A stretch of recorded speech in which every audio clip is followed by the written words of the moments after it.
Okay, hello, welcome everyone. Welcome back to the Historically Accurate Anti-Racist Book Club for Charleston. I am Mika Gadsden for those who are new, and I'm super excited about today.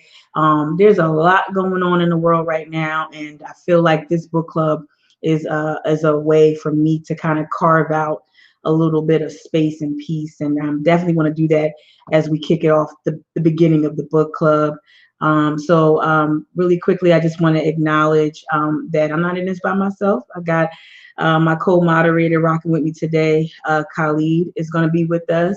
Of course, we have I'm pointing to this way, but we have Courtney, our ASL interpreter, with us this evening as well. And so I'm super excited to have familiar faces helping me hold it down, hold down the discussion, and also, be with you all. Even though I can't see your faces, I know I'll see you in the comment section. I do want to say, don't be shy. Last time you all were shy. Please comment, say anything. Say you like our shirt. Say Khalid has a nice pair of glasses on. Whatever. Just please communicate. That's how we know you're there. We can't see you any other way unless you make comments. So looking forward to reading your comments. I do want to start quickly with, not quickly, but I want to bring in Khalid, and I want to start with a land and labor acknowledgement. And in this time, what I want to do is I want to do this in a way that's more like meditation. I'm going to start it off, and then Khalid's going to help me at the end with the reading of some names. But first and foremost, before we do anything, especially here in Charleston, in a space, in a place right now whose history that has been whitewashed, has been erased, the history of Black and Brown folk has been erased, has been forgotten and relegated to obscurity. And so I want to start right now by inviting everyone who is watching, who is viewing tonight. I want to invite you to just close your eyes for a moment. And I want you to quietly just track your own breath as you just breathe very slowly, very quietly. And if you can, wherever you are, if you're sitting and if you're able, please just put your hands on your lap for a moment. And if not on your lap, anywhere you feel comfortable. And I want you to breathe. I want you to inhale very slowly.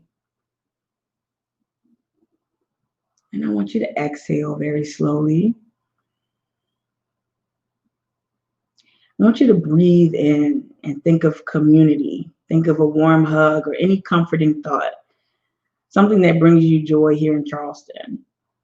Think of a place, a communal experience, maybe your favorite yoga class, maybe your favorite park, maybe your favorite monument that isn't dedicated to racism and white supremacy. I want you to breathe out, and I want you to let go of any of the stress from today, from the news cycle, from your favorite podcast that might be foreboding. I want you to breathe in again. I want you to think of the ancestors that have come before us and that we've lost. I want you to breathe out. When you draw on your next breath, I want you to think about all of those. Think about people in your family. Think about the indigenous tribes on whose land we're currently sitting on. Think about those tribes that we mentioned last time. And just think of those tribes by name: the Kiowa, the Stono, the Edisto, the Combahee, the Ashapu, Kuso, and many, many others. And now I want you to think about two amazing treasures that we lost recently here in Charleston. We lost a legendary restaurateur, Miss Alice Warren. Just want you to think about, even if you weren't familiar with her food, I want you to think about her work, of what she must have meant to so many. her delicious soul food that was revered by so many, and what that did, what that added to our culture here. And I want you also, as you continue to breathe, I want you to remember and think of Dr. O, our beloved Dr. O, and that drum, if you're familiar. And think about all of the students, the hearts and minds he touched at the College of Charleston and beyond, and his work in the community, and his love of history, his love of Black culture. Dr. O led the way to recognizing some of those who are lost and buried underneath the Gilliard Center. And last year, those ancestors were honored. And he named them, I believe he named them. And thank you to Donna for bringing the names to me today. And Khalid, if you could, it's 36 names, but Khalid, would you please join me in just reading off a few of the names, please?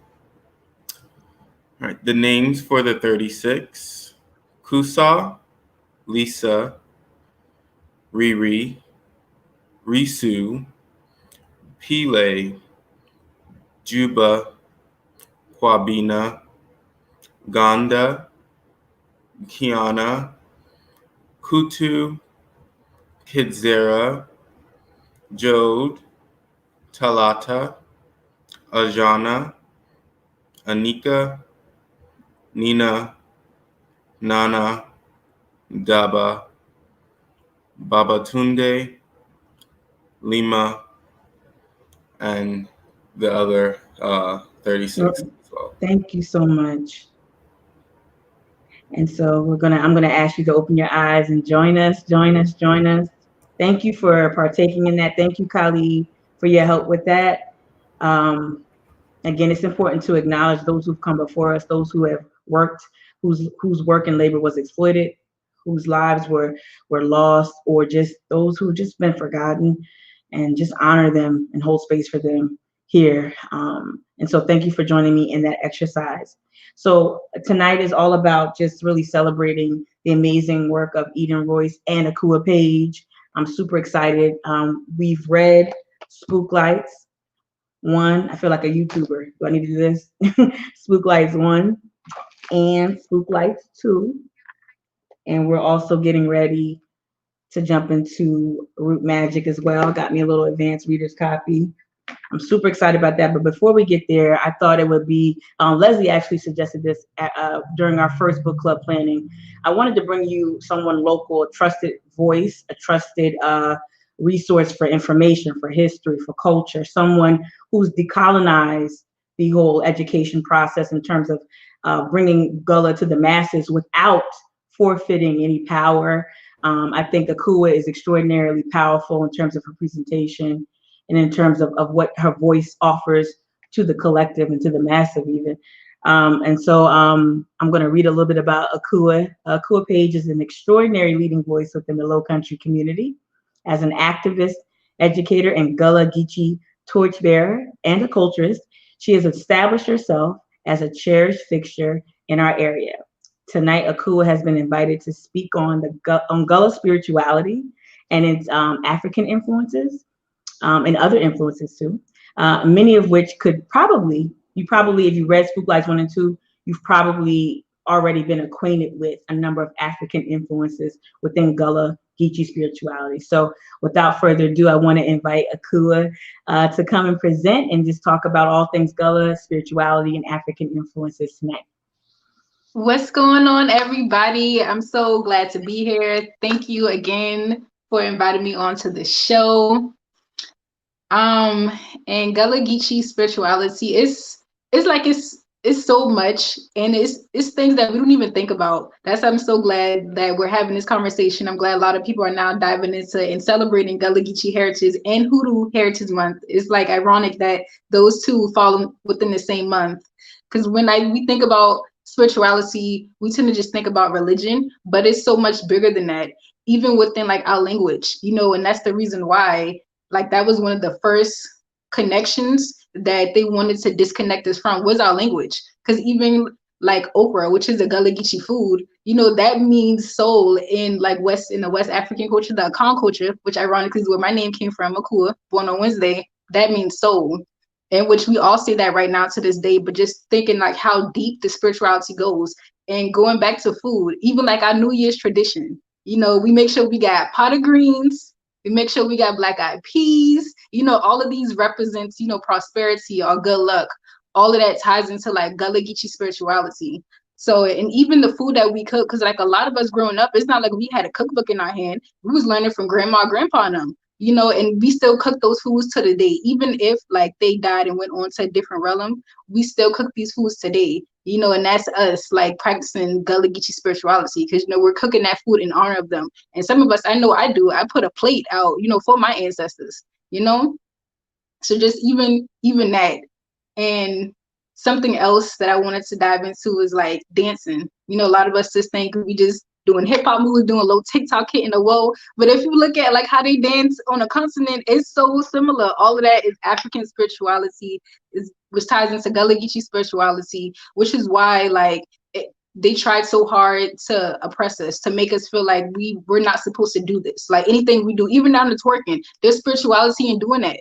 It's not something that just, everything is so sexualized in the West, but all of that ties into like spirituality. That's why during like the Stoner Rebellion, which you mentioned, the Stoner Indians, with the Stoner Rebellion with our ancestors, when they started that war, which really ended slavery, not, Abraham Lincoln said, okay, slavery's bad, we freed ourselves. With the Stoner Rebellion, they was beating on the drums, they were dancing, and that was calling out all the other enslaved and free Africans, okay, like now it's time, it's our time. And if we look at our ancestors like Demar BC, which I know a lot of people within the woke community, sometimes you want to like, oh, I'm anti-religion, but he used the Bible, he used the Bible to liberate his people, so all of that just ties into like what we think about as spirituality. Because I know now, especially for my generation, a lot of us are now leaving the church, and I feel like because the church needs to go through like a decolonization process. Like there's nothing wrong with the church, it's just how you were presented religion.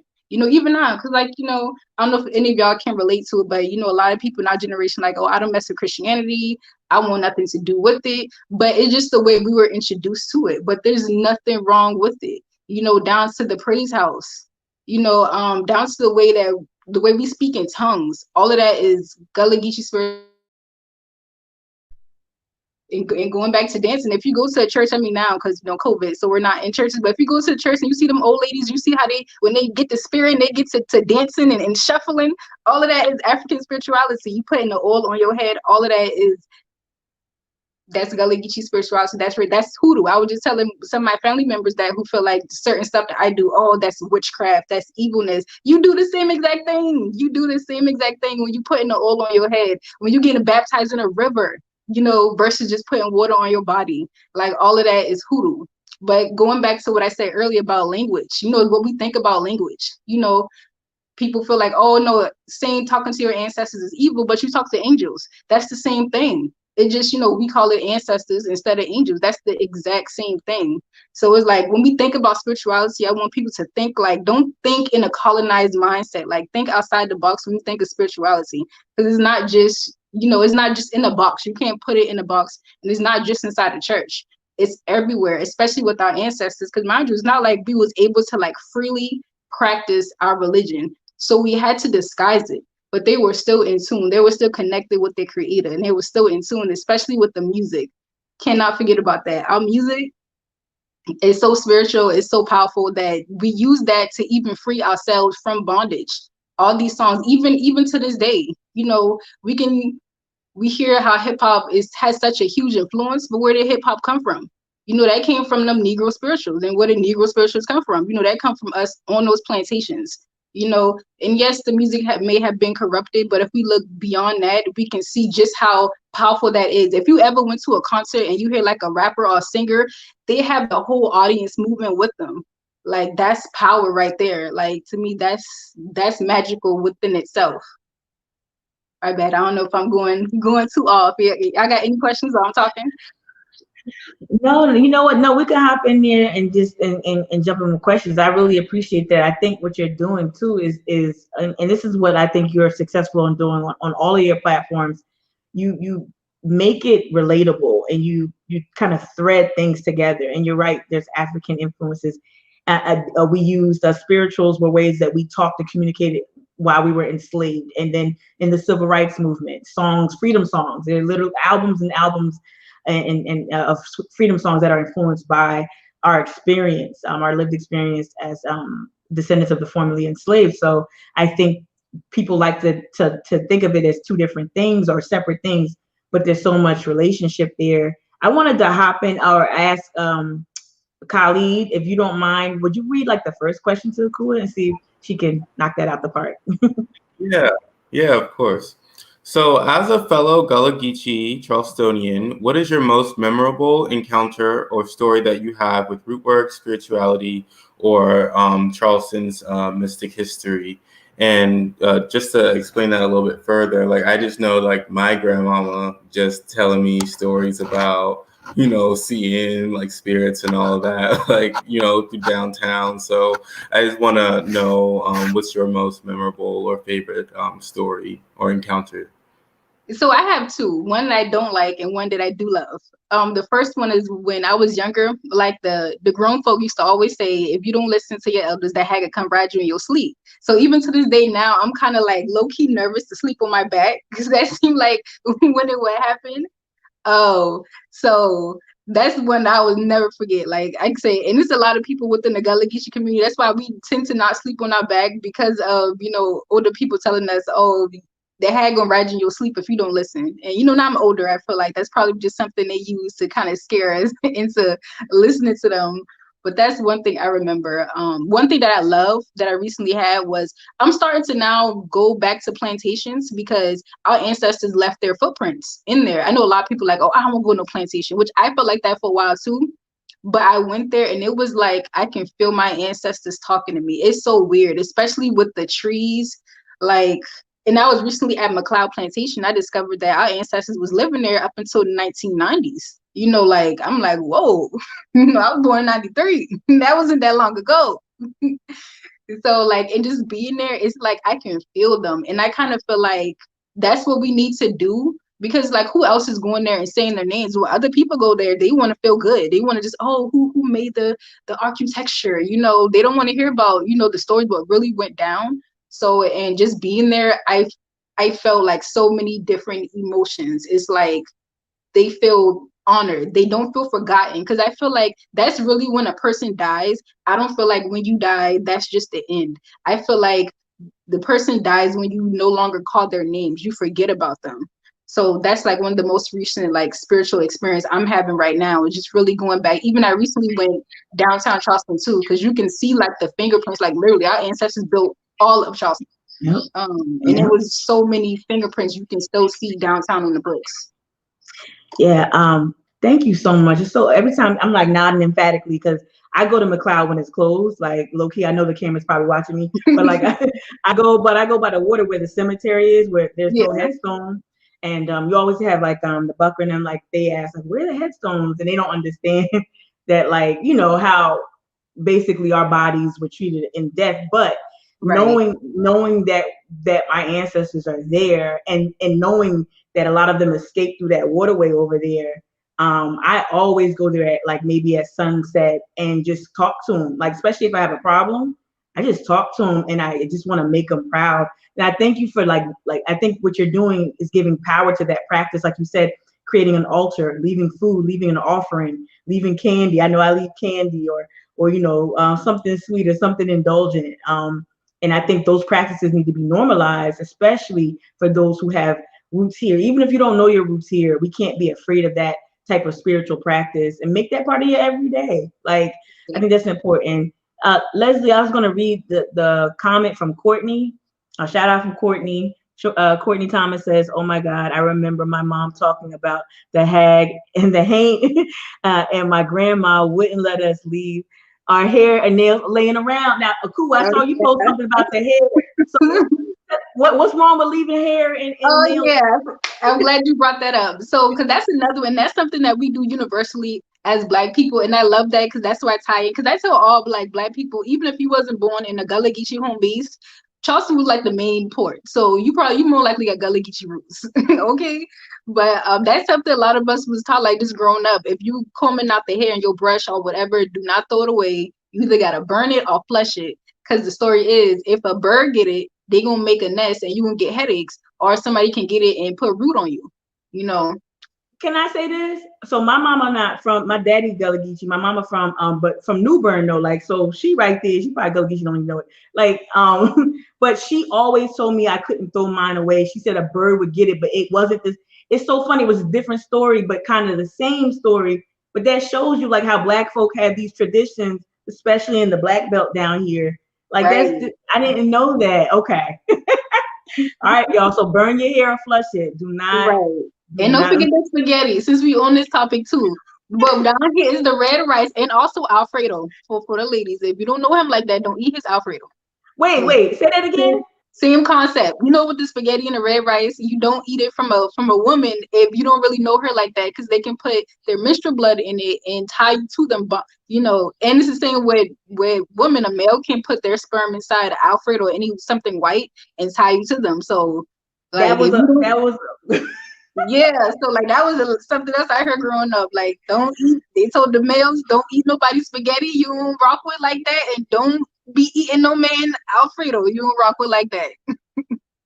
All I heard is something about burying somebody's drawers in the yard in a jar. Too. I ain't gonna get into that, but I heard that. But I just want to say something about like some of the things you're bringing up, and something that even Courtney mentioned just now in her comment. Like there are references of that all through like Eden's work, and we'll get into that later. But like there was a story, Hag Ride, and like it's just so amazing, like that we have this like spooky history, but yet like down here we don't really. Well, there's some like haunted tours, but really we don't really talk about like some of these stories are fun to hear, right? Like fun ghost stories, and we don't see it enough. Do you see like young? I know you're in the classroom a lot. Do you hear like younger people? Are they like into these stories, or are they familiar with it? What do you think younger people growing up with Gullah? Can I curse? Oh no, we'll keep it clean. Okay, but I work with low like 3, 4, and 5-year-olds, so they really have a nonchalant attitude that like I do not care. So they be into like everything. Like they be asking about everything. I had one who like was asking about the hat, because I'm assuming one of their parents or whoever probably told them about it.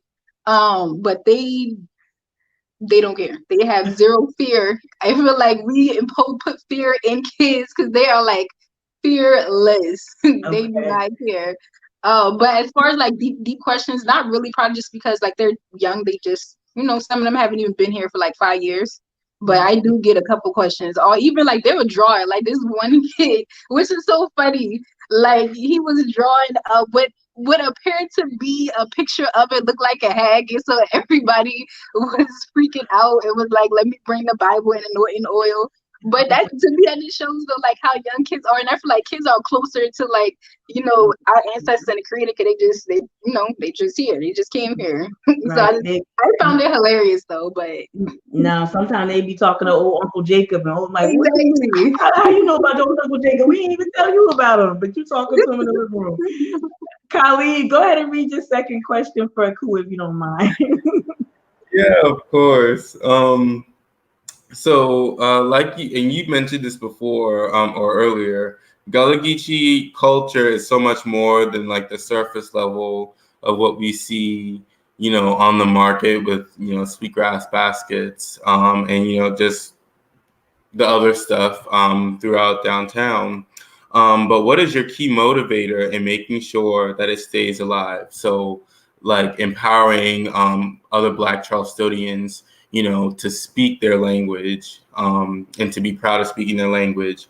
Hoodoo Heritage Month, which I didn't even know about. And also like fighting for the palmetto rose makers as well. So like all of those are, you know, making sure that the Gullah culture stays alive. And I just want to know, like, what just motivates you to keep doing what you do? So that's a good question, because for a while, mind you, I was born and raised in Charleston, but I thought Gullah Geechee meant you make the baskets, because that's just all we were shown. Even though like I grew up with Gullah Island, that was my show growing up, but I still didn't really connect and been like, oh, they talking about us. I thought it was just the baskets. Because going back, the school system did a horrible job with teaching us about anything. Like it was like you're descendants of slaves. Abraham Lincoln freed you, and that's it. And Obama cured racism. That's it. That was it. And so it wasn't until I started educating myself, honestly, that I realized, okay, the rabbit hole is much deeper than what I was presented to in the public, what I call the public school system, because that's really what it is. Even though I've been inside the school system teaching for like going on 8 years, but it's honestly trash.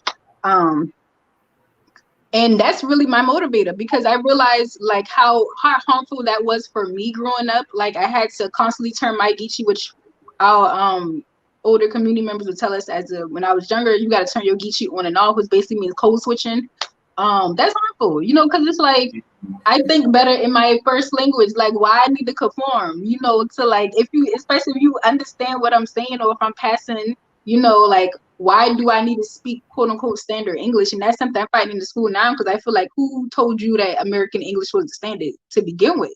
To me, that's still a part of the decolonization we do with inside the school system. And it shows just how like anti-Black the school system is, because just because I say churn instead of children, you still know we talking about. Like, you really gonna fail me because I'm writing churn instead of children.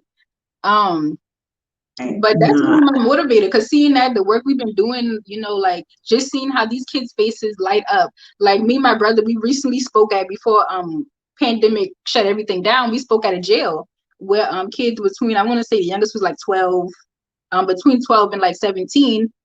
Gullah Geechee down to the bone. That's also something I'm noticing. I'm seeing like the churn who either don't want to code switch and don't know how to code switch. The main one in these kitty jails. And we was telling them, no, like, you bilingual. Like, you don't speak broken English. Like, that's one of our t-shirts. My English ain't broken, I Geechee. You are bilingual. You speak Geechee, and then when you in front of a judge, or you in front of somebody who does not speak Geechee, you need to translate and switch over to a language that they're common with, speaking common English. And their faces lit up. They wanted to learn more, like, oh, word, that's what's up.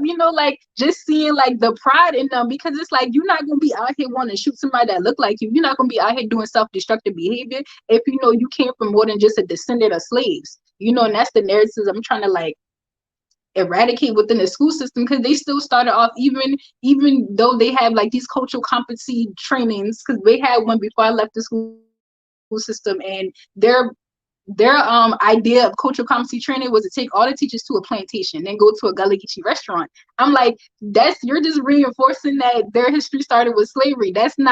You're not helping. Like, that's not it. So these churn are really my motivator. And then also I have like a real strong connection, because I was in foster care, and one of the first places I ended up in was at Jenkins Orphanage. And I didn't realize it until I became an adult that was started by a Gullah Geechee man in the 1800s. He started the first Black group home, because he found, some homeless Gullah Geechee churn, and he first opened it up downtown, but it mysteriously caught on fire, and then they relocated to North Charleston. They're still off of Azalea, and so all of that motivates me, because I go there too to empower these kids and let them know, like, you're not a descendant of slaves. You came from greatness. You are greatness. You can do whatever it is that you put your mind to. So them churn, honestly, the churn is my motivator, because I really feel like they are the future. If you let them know, like, you come from kings and queens, like, you can do whatever you want to.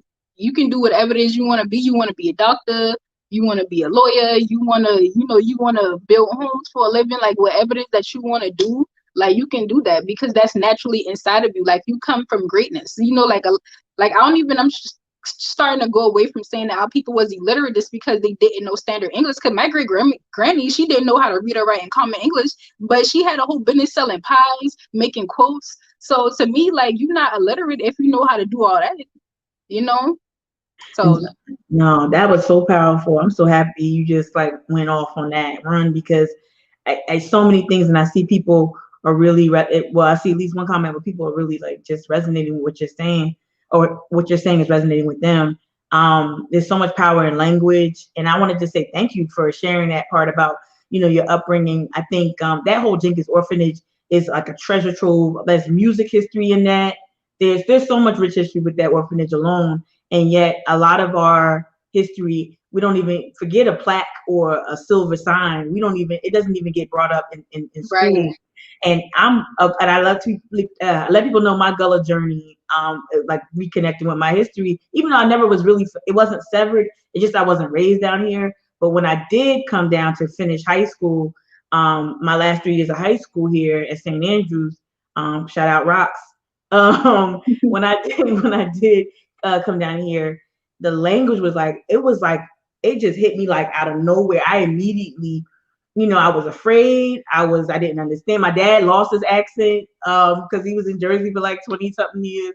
And like, but I remember like that feeling you said, like all the Gullah kids in school, they were reprimanded more. This is back in the 90s. This is like, you probably was just, cutting your teeth and whatnot. But like all the Gullah geeks, they were in ISS. They were either like the meatheads on the football team.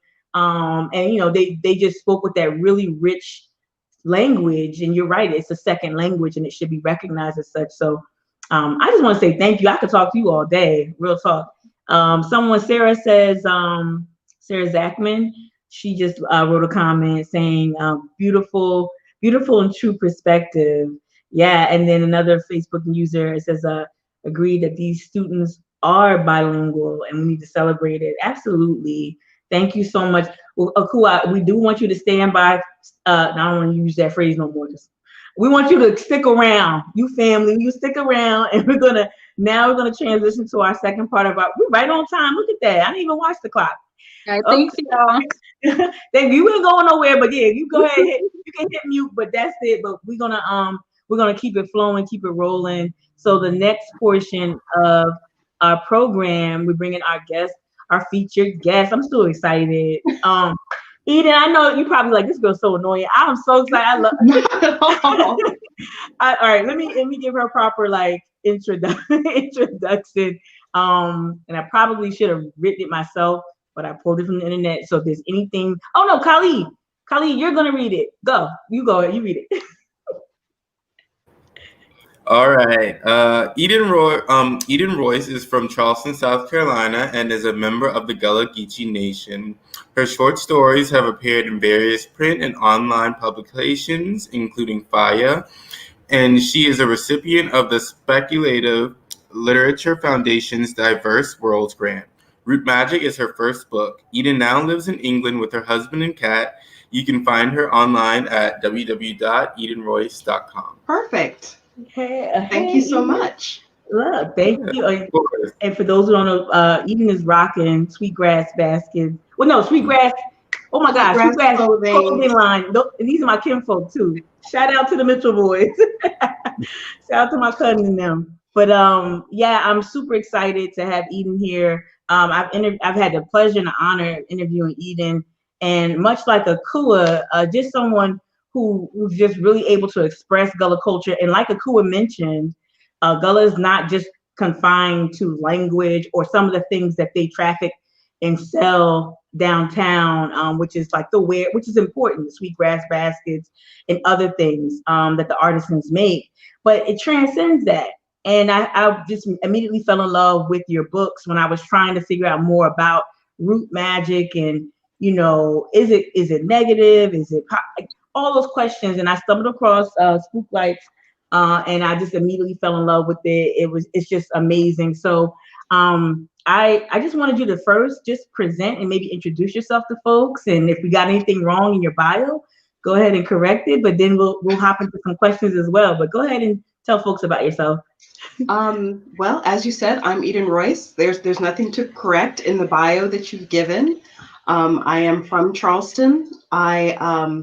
I did win that grant for writing about Gullah Geechee people and practices and traditions. And my debut novel, Root Magic, which I am elated to see that you have a copy of, will be out in January 2021. It is my debut novel. It is, please excuse, I don't know if you can hear that, but my cat is trying to get in the room. So please ignore that.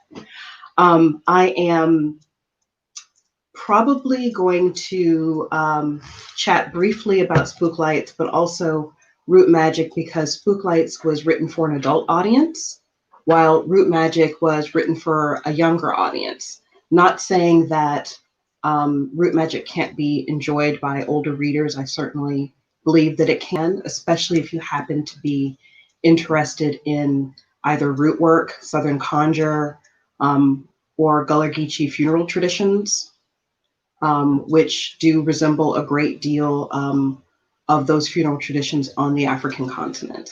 So that's about it. Myself off mute. No, someone just said that they recently pre-ordered. I did get some messages from folks on Instagram and across social media, folks who are excited. I have a friend who's a really shout out to Janelle. Janelle was our moderator for our first book club, but she was the one that hooked me up with an advanced readers edition. It's just like it was like gold in the mail the other week when I got it, and haven't started it yet because I wanted to get my mind right. But and I ain't gonna have you spoil it for folks, but it's just so much in it that I'm already drawn to. Of course, there's a fraternal twins on the cover, and I'm a fraternal twin, and my daddy from Wamala. Wow. Yeah, my daddy's from Wamala, so it's on Wamala. So I'm just excited to read it. Like, oh, okay. But I wanted to really dive into, perhaps, I think a lot of folks have reached out to me about like some of the themes or the stories you picked. And one of the stories for an adult audience, I know you said you wanted, maybe we start on Spook Lights first. The first story that just jumps out, and Akua kind of talked about the hag, and I ain't gonna get to it. We don't have to get into the particulars. But when it comes to writing a story like Hag Ride, it felt like, it was a woman's perspective. It just felt so familiar, like it was either my aunt or my older cousins. Can you just tell us like what went into maybe that story or stories similar to that? Well, the majority of my stories, I do write from a woman's perspective. I think that especially with speculative literature, which is sci-fi, fantasy, horror, we're still struggling to get protagonists and main characters to be women. They're still majorly written by men. And sometimes writing from a female perspective isn't as clear and doesn't ring as true when you don't have people that have that lived experience when you're writing. So you'll see that a lot of the stories in Spook Lights and in Spook Lights II are written from a woman's perspective. And I think that there's a way of conveying certain deep-seated emotion, especially when you're looking at some of the ritual in Hag Ride, where it's a woman who's at the end of her rope with her relationship, who is completely in love with someone who isn't returning her affection. And she decides that she's going to take the step of calling the hag to ride him in hopes that that will make him more of the man that she wants him to be. And logically, we know that won't happen. But sometimes when we're pushed to such desperation and we think that we need just that one thing and it will make everything all right, we're willing to do things that we wouldn't ordinarily do if we were in our right minds. So that's really where the story of Hag Ride came from. It's in Spook Lights. It's been reprinted at a online horror magazine called Pseudopod. And I sent it in on a whim, thinking, I have no idea if this story will resonate with them. I know that most of their horror is very standard. I wouldn't call it Southern Gothic at all, because looking at speculative fiction, there isn't much Southern writer representation when it comes to sci-fi, fantasy, and horror. You don't see a lot of Southern writers. I think that one of the pushes to get more Southern writers in speculative fiction was done it's probably been about 2 years ago now. An online magazine called Strange Horizons did a call asking specifically for Southern writers of speculative fiction. And they chose one of my stories, which is called Every Goodbye Ain't Gone. And they did it written, and they podcasted it as well. And I think that remains one of my most read stories. Unfortunately, it isn't here in Spook Lights, but you can go online and read it free of charge. But it combines so much of what I love about root magic, what I love about dark fiction, what I love about Gullah Geechee culture, and it ties all of that up with Gullah Geechee food culture, which is phenomenal. And one of the things that always brings me back home. And it always brings me to a place of communing with my ancestors when I cook certain dishes and I cook certain meals. Regardless of where I live now, I live in England, but I still make my Hop and John for New Year's. I still make my greens, even though they don't call them collard greens here. I found out what to call them and what to look for. And sometimes I just make a batch of Benny C cookies just to have that memory and to have that relationship, because food is such a strong connector. I think you really nailed it, and I love Every Goodbye Ain't Gone. I love Mixie. I am Mixie. I'm a wannabe Mixie. I was trying to choose some Big Red so I could have cinnamon smelling on me. I really do, but I loved it that there were so many references to Charleston, and I think that was the surprise of it was reading it, and then I was like, oh, okay, they're talking about this, they're talking about the Ashley River or this dish and whatnot. And I know you mentioned in a previous interview that I did with you over Skype, that you took certain liberties with it, but it still felt very familiar to some of the stories.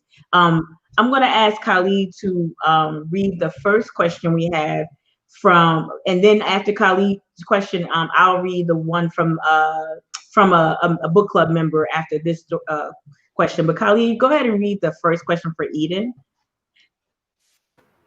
Yes. So throughout Spook Lights I and II, there is a constant connection between spirituality and nature. While writing this book, what reminders did you have of the connection between Gullah culture and its surroundings? Well, with writing both collections, I drew a lot on the stories that I heard growing up.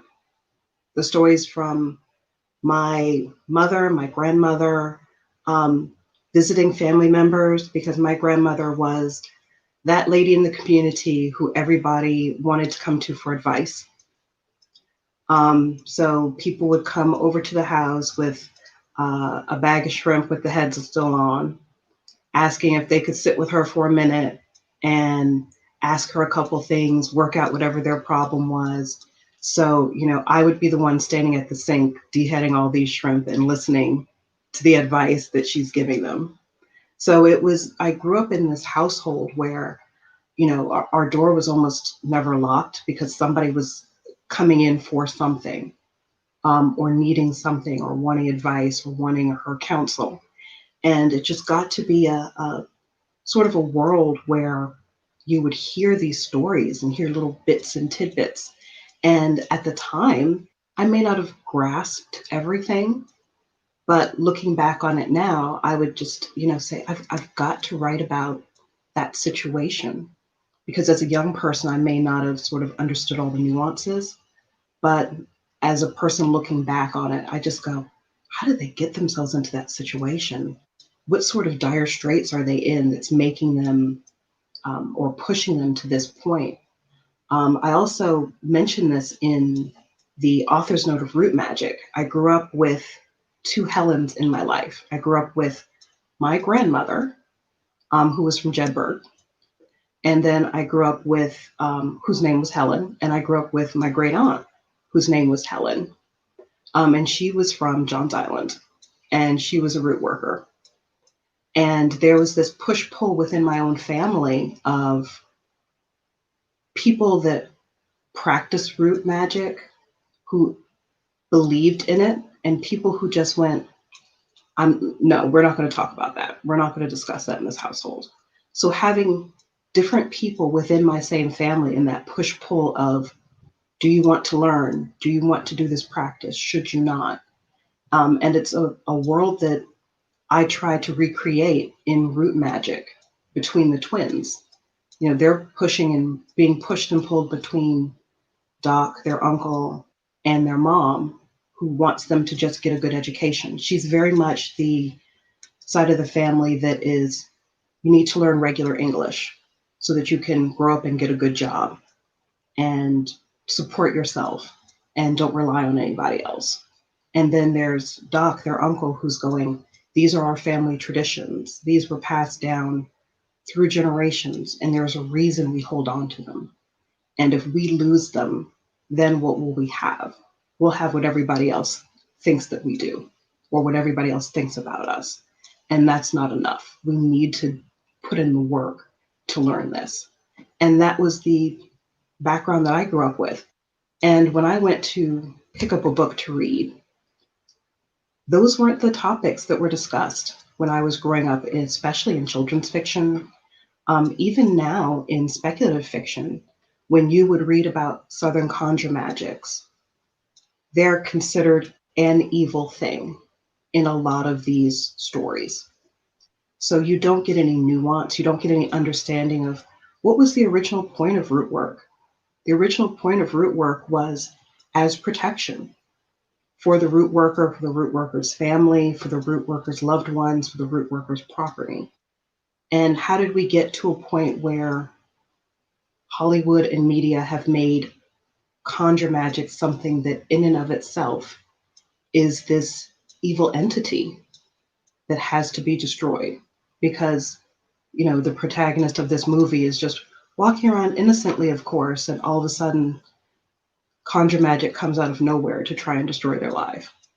And that was part of the reason that I wrote Root Magic, part of the reason that I write Spook Lights, because you'll see some conjure magic portrayed in a way that is a little bit twisted. But for the most part, you look at it and it's presented in a way where people, the root worker especially, will be an advisor to you and go, look, you can solve this problem without magic. All you need to do is go and talk to this person. It's okay. Not everything, you don't need to put everybody in a jar. That's not necessary. So that's part of the reason that I came up with the ideas, looking at spirituality, looking at hoodoo, looking at root work, where those concepts come from. Does that answer your question? I think you more than answered, Nicole. That was great. I was sitting there like, I'm trying to resist the urge to rock back and forth, like, like I'm in church. You're right. Even like in one of in Hagrid too, I think the woman in the story, the woman who's going through it with her man, you know, is it her aunt or is it grandma? I can't remember what the relationship was, but she's like, do you really want to do this? Like, you know, there's ways. There were ways to solve problems, and I love that part of it because it felt more like a counselor or like a confidant or trusted family member trying to help her navigate without going to extremes, if you will. But thank you for sharing that. If you don't mind mentioning, where in Charleston are you from, or did you grow up? I grew up in downtown Charleston, right off of Rutledge Avenue. Okay. So I always wanted to ask you, do you code switch? Because I know one time you did real quick in the interview. I do code switch. I did grow up in a household where most of it was, this is the way that you talk when you're making a public appearance or you're in school or whatever. But if it's a point where, you know, I'm relaxed and around friends, or something's made me really upset, then I have to. That geeky comes out. It does. It does. I had that accent when you mad. If I get mad about something, you know, I'm really quick to sort of suck my teeth and, you know, ask, you know, yes, but no, but yeah, I do code switch. Yes, absolutely. Yeah. It's in the book though. Like you're able to you can read the Gullah, but you can, it's in the books and the way you write. So it shows not just a mastery, but like, of course, you were immersed in that. So I wanted to bring up a question from one of the members of the book club. I'm trying to find it, if I can find the longer version, but we might have to put the more condensed version on the screen. Let me see. It's from Evelyn. If that's the first one we can get, let me see if I can find it. Evelyn's question. Hold on one second, y'all. Because I wanted to read. They had a really good question regarding the I don't know if Leslie is probably looking for it. Let me see. No, not there. But you know what, Khalid, would you go ahead and read the second question for Eden while I look for Evelyn's question?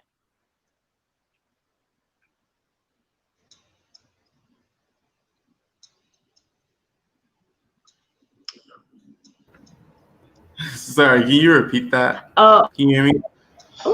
I was gonna say read the second one, but I think this one is from Evelyn.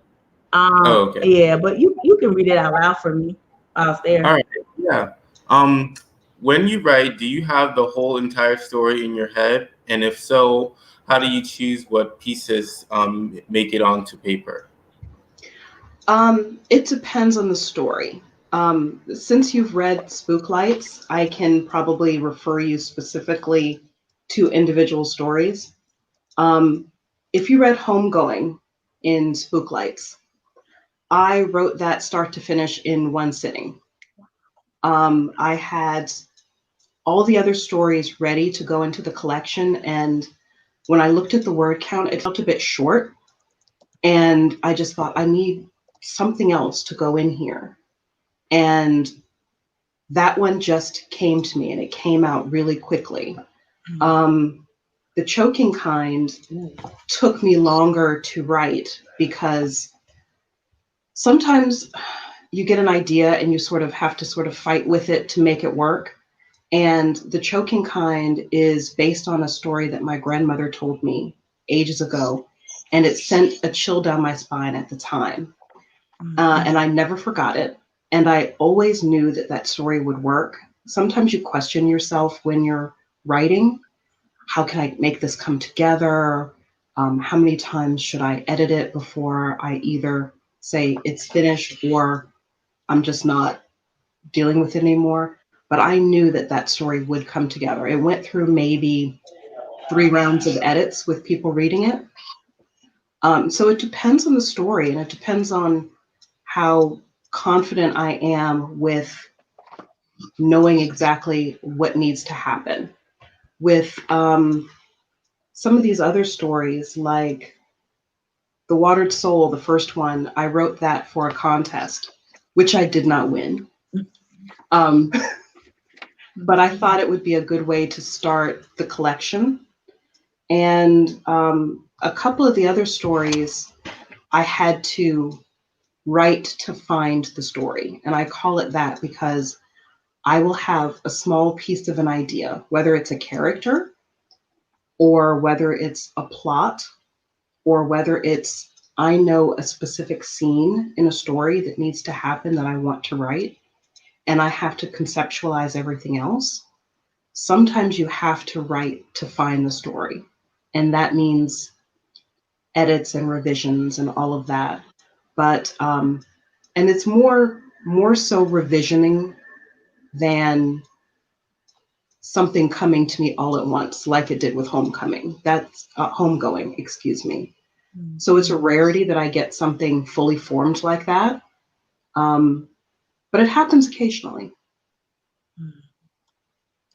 And just if I can add just really quickly, for Doc Buzzard's coffin, you have the two fraternal, or the two twins, I suppose, and Doc and the mother. And I'm wondering, was this, kind of like a precursor to Root Magic, or are they the same characters? They are the same characters. Okay. I absolutely fell in love with the characters, and I wanted to write something else involving them. And I wanted to take something that was for an adult audience and make it more for a younger audience. Because when I sat and thought about it, I realized that there weren't enough stories for younger readers that were embracing speculative fiction, but also Gullah Geechee culture and certain conjure magics. So I thought, I love the twins already, and I love the world that they're in. So sometimes I don't always want to reinvent the wheel. So I picked them up from that story and I said, I'm going to write them into something else. So yes, same characters. Not everything in Jock Buzzard's Coffin is canon in Root Magic, because there's a lot of things that I took out that I felt weren't right for a younger audience. So, but yes, they are the same characters, same world, same farm, all that good stuff. Good job, Kylie. I didn't even, I don't even, I guess I did recognize it, but I totally forgot about Doc Buzzards. Okay, thank you. I wanted to, if we could bring up a comment from Jackie Patterson, just because there's some comments that were coming in that I definitely want Eden to see. Jackie wrote, I found it interesting that Hagrid seemed to punish her husband for infidelity, but the choking kind, that Hag resented that her husband wanted her to stay with him, but it was against her nature. That's interesting. You have a response to that, Eden? Well, I think that Frida didn't necessarily want to, I didn't see her as necessarily wanting to punish her husband. I think she wanted her husband to stop what he was doing, not necessarily to punish him. She just wanted him back, and she just wanted him faithful to her. And that's why Big Mama tells her, look, you can call the hag, but you can't control what it does.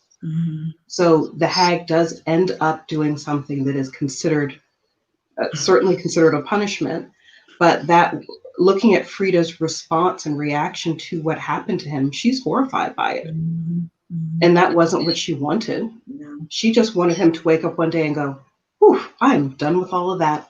I am 100% faithful to you. Why don't we go and do something together tonight?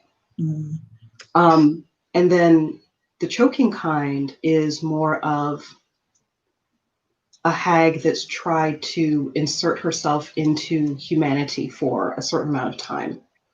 She wants to live as a human and experience that. And she finally realizes that that isn't who I am. But I've already made this life. I've had this child. But I did that in a way that I wasn't being true to myself.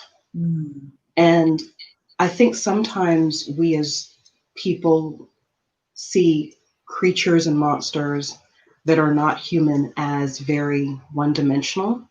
And I wanted to take the hag as a creature and make them different, make them nuanced.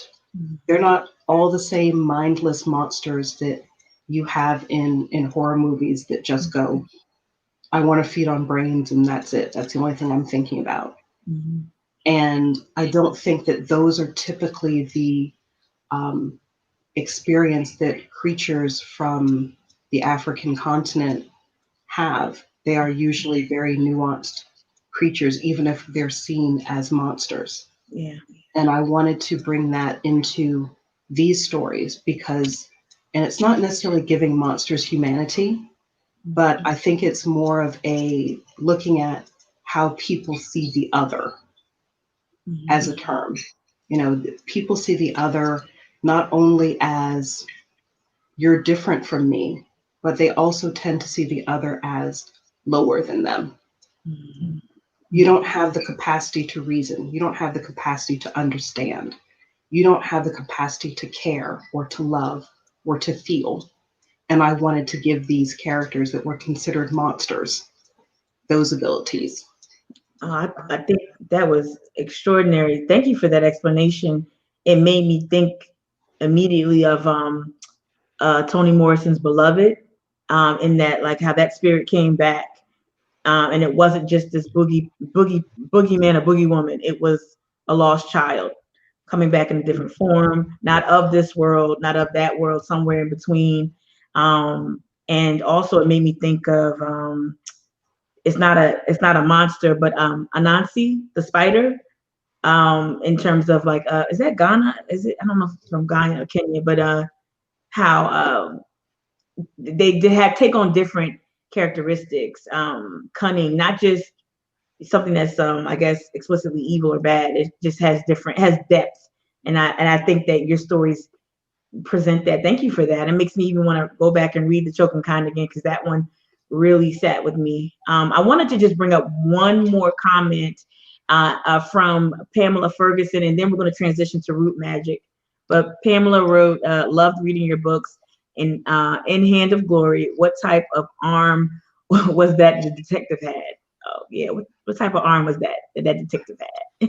Well, the original Hand of Glory, which is a real thing, it was originally the hand of a deceased person, usually a convict, that they would dip in wax. And you would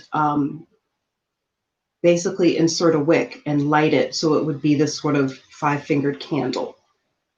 But Glory, instead of it being a Hand of Glory, I wanted to name her Gloria and give her this ability to almost have this sort of ability to pull out truth, because I think that's something that I always associate a lot with women, especially with Black women, being able to pull truth out of situations.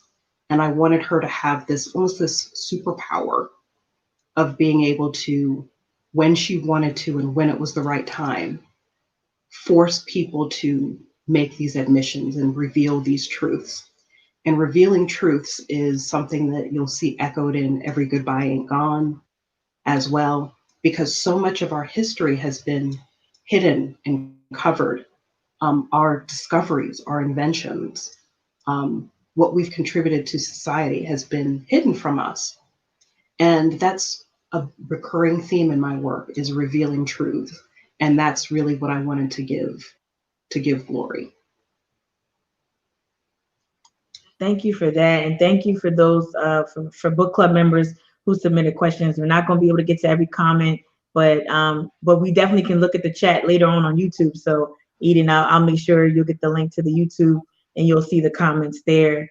And I wanted to transition to Root Magic. I have not read it, and I know you're not going to spoil it. It's not even out yet. But I did want you to share, I guess, about the journey to Root Magic. Like you mentioned when you first began speaking, this is your first novel, and it is with Walden Pond Press. And before you self-published the books that we've read in Spook Lights I and II, but this one is published by a major publisher. And I just wanted to ask about that process. Like, what was the journey like to getting Root Magic published? It was certainly a journey. With self-publishing, you have complete creative control. You can choose your cover, you can format it yourself or hire a formatter, hire an editor. You have the ability to put exactly what you want between the pages. But having said that, you either need to rely on beta readers that you can have an exchange with, people that can give you a perspective on your book before you publish it, which is an important thing to do, because how you hear it in your head and how you type it on the page, especially when you're writing about a culture that not everyone may be familiar with, you might need the perspective of somebody that's outside your head to make sure that your ideas are clear.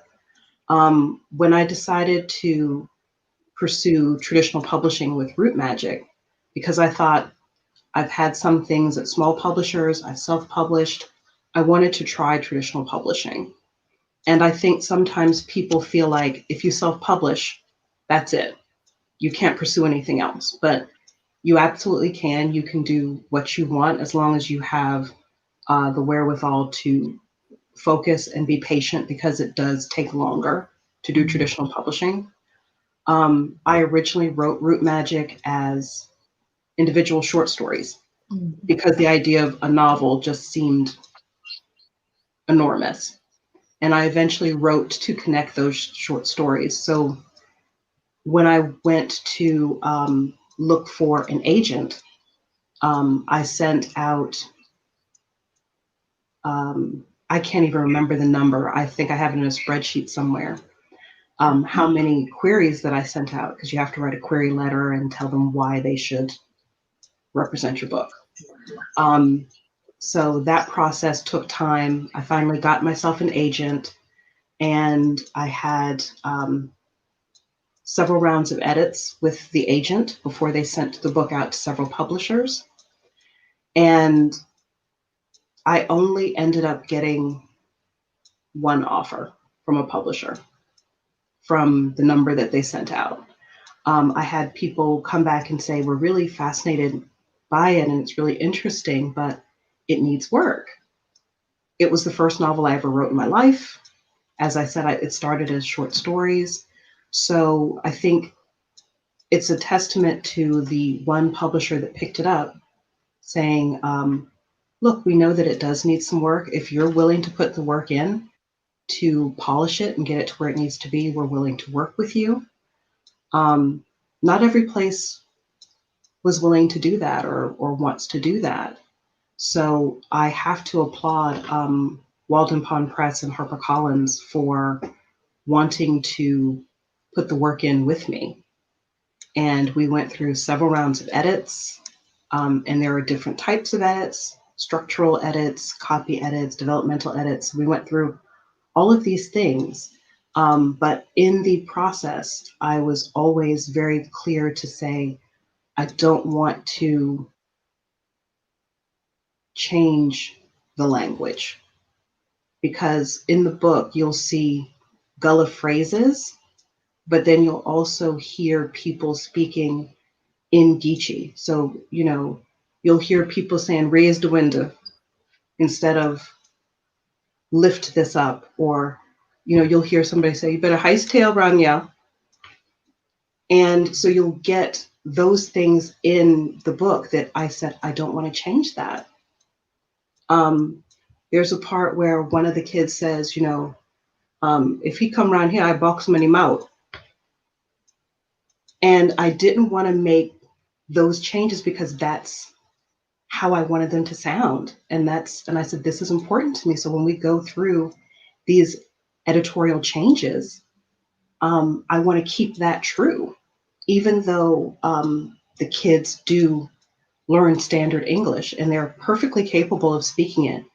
And Jez speaks regular standardized English most of the book, but you get that she understands Gullah, she understands Geechee, she can speak it when she's ready to.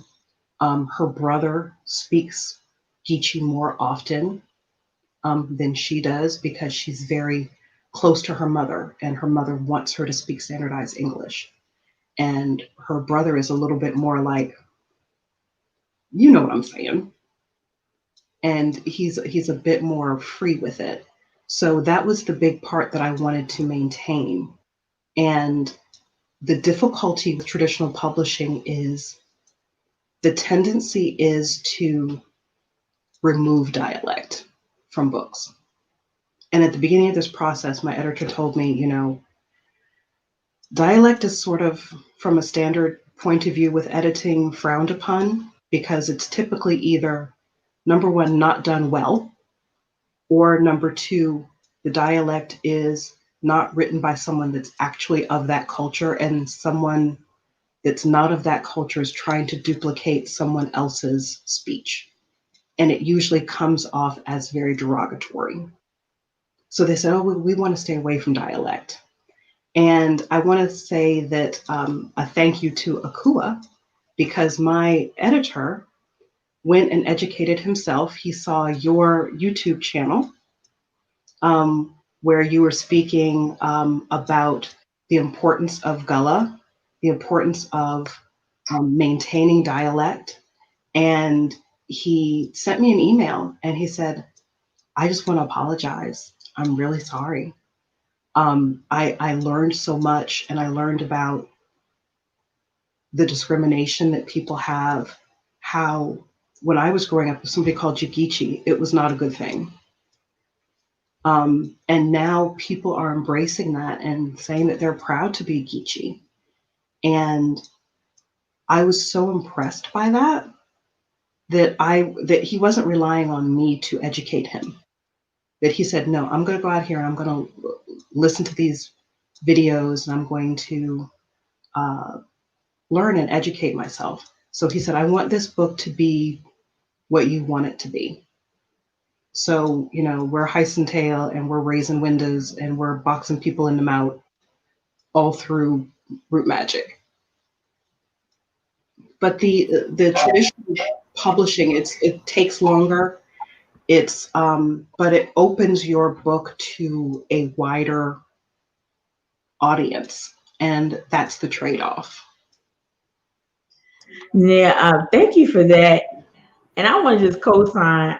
I get a lot of inquiries from press, especially if there's like a political cycle. Everyone wants to come and talk to an activist or whatever. And I'll mention Gullah Geechee and I'll mention the culture here and how important it is for them to speak to the local Black folk. And they don't know what I'm talking about. And I point them right to Akue's page. I'm like, go here, crash course, do that, support them, drop something, you know, whatever. But like buy a t-shirt or whatever. But you're right. I think that's just amazing how those worlds kind of collided. And it's a testament to both worlds that you both are in, the literary world and the cultural world, and how it's important and how they support each other. And how I feel like I see a little bit of myself. I definitely see myself in root magic, in just even looking at the front and the back and the author's note, just excited to really get in there. Thank you so much, Leslie, for putting that up there. But it's really amazing. So and I'm happy they kept the dialect in. I'm almost finished with Washington Black historical fiction. I can't pronounce the author's name accurately, but it takes place during slavery on a Caribbean plantation, and they keep that Caribbean language, and it's so important to the story. So I know how you said dialogue or dialect rather is tough. I wanted to save some space for any questions, but first I wanted you to tell folks, I guess, how they can get their hands on. I mean, they don't have a Janelle Marvin in their life like me, hook a girl up, but hook a guy up. But what can people do? How can they support you? I know COVID is throwing people off a little bit, but is there somewhere you're going to be speaking or presenting? How can they connect with you? They can connect with me through my website, which is edenroyce.com. There's a contact form there. I am also occasionally on Twitter. I have some other projects going on right now, so I'm not able to spend as much time on social media as I might like to, but I'm definitely usually lurking there a lot. Mm-hmm. If you would like to pre-order Root Magic, it is up for pre-order. It will be drop shipped to you on or before January 5th. From what I understand, sometimes if you pre-order, your book might come a day or two early. You can pre-order it on Amazon. You can pre-order it from several independent bookstores via indiebound.org. And they are currently working on an audiobook for Root Magic. So I got an email about that today, and one of the first things I replied was, "This is all great. Do you want to contact me about how to pronounce some of these Gullah words?" So you can reach out to me or whatever have you. So I said that's something that I find important. So if the narrator has any questions about that, please just ask me instead of just trying to pronounce it. Because I've done a couple of interviews now, and the way people pronounce Gullah sometimes surprises me. Yes, that is it. And I'm thinking, I can't understand why that's the pronunciation, why they go with that sort of double O sound. Mm-hmm. But yeah, I'm also on Instagram. I'm not great with Instagram, but I'm learning. They're tagging you on there. I know that, at least through my page. I get tagged occasionally, but I'm still trying to find a regramming app that actually works.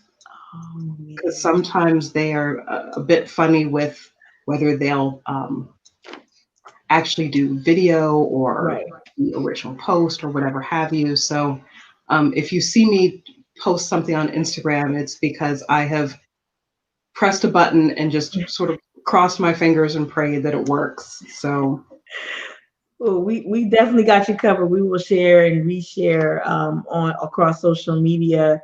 I see someone in a comment, D wrote about narration. She wrote Akua could read it. She definitely Yeah, I'm could. down. She can read jazz. I think you could do like a little girl voice, Akua. For oh, sure. absolutely. I actually had a this was probably about 2 years ago. I had a story that Sarah Makiba Days read Yes. Yes. for me, which is called Witches from Mars.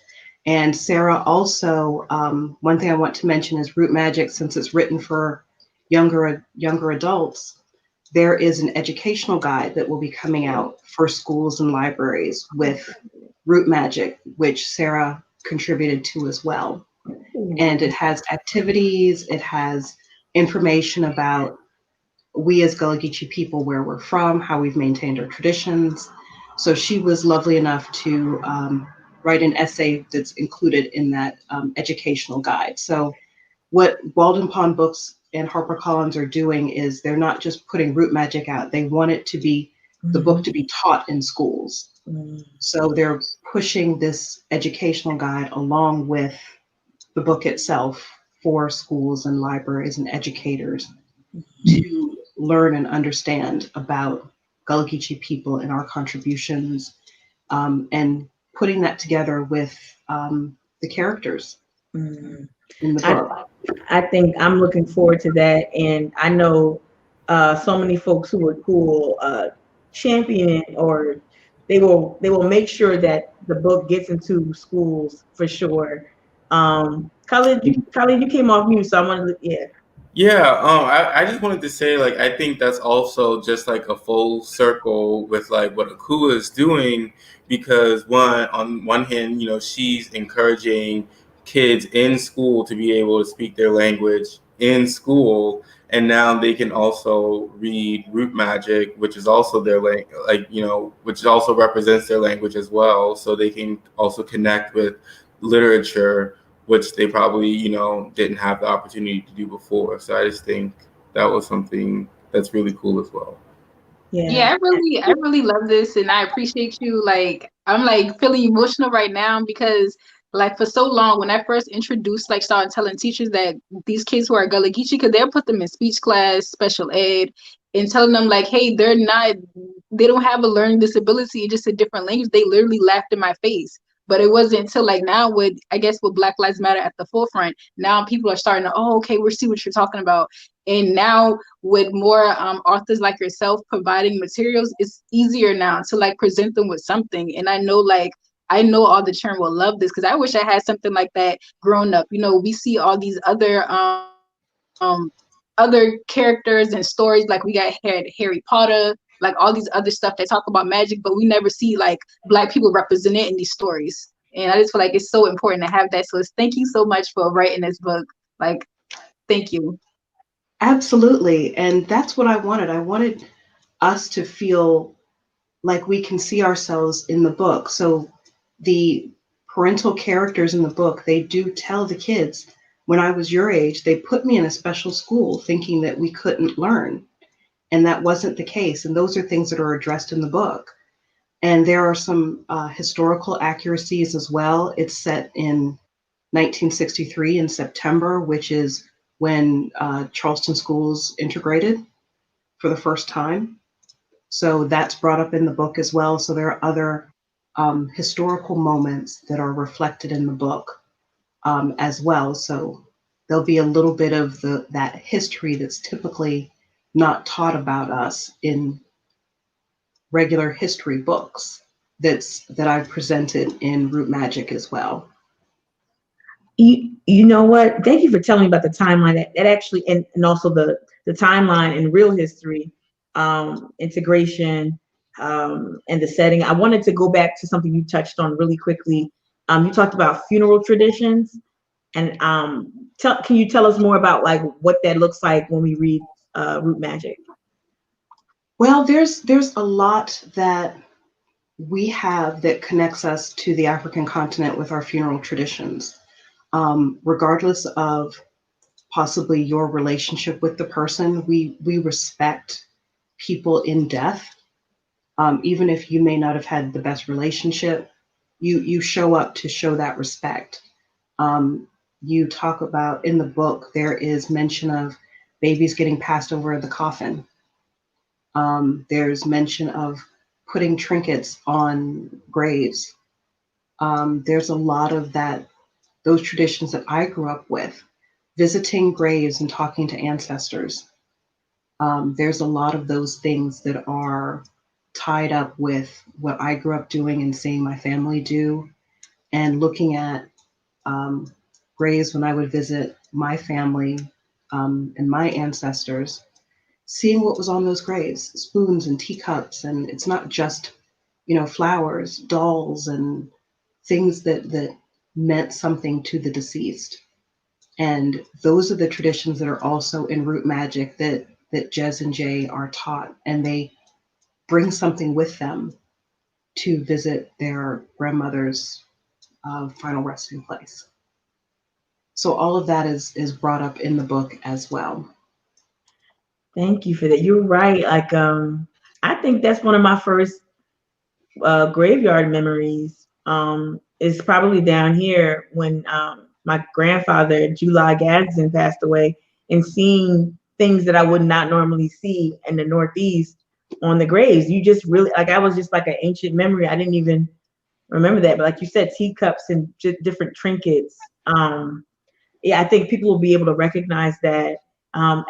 As we close out, I wanted to bring up a couple of comments. Courtney Thomas wrote a comment that I thought was funny. It kind of references what Akue mentioned about Harry Potter, but Courtney wrote that she'd take root magic over Huck Finn any day. And you talk about struggling through language as a child. Mark Twain had me gone. Like, I couldn't do Mark Twain. I couldn't do any of that stuff. And then we have C. White. C. White wrote, I love seeing root work being represented in a positive way. How empowering. Thank you, C. And then Martha, you wrote, all of these connections are really positive for young learners and adults. Definitely for adults too, who are embracing it and relearning it and learning that being called Geechee is no longer pejorative. It's no longer an insult. It's a badge of honor to have that tied to the culture. So I wanted to kind of finish up there, and I didn't give you a moment to tell folks where they can find you, where they can connect with you. So you can go ahead and offer that right now.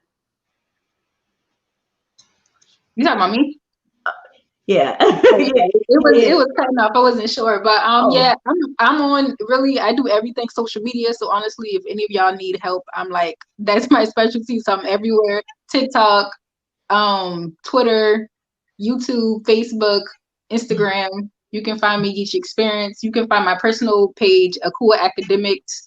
I'm a school teacher, so that kind of comes out of my work. Sometimes I do like a lot of educational stuff, so you can find me there. Okay. And our website, Geechee Experience.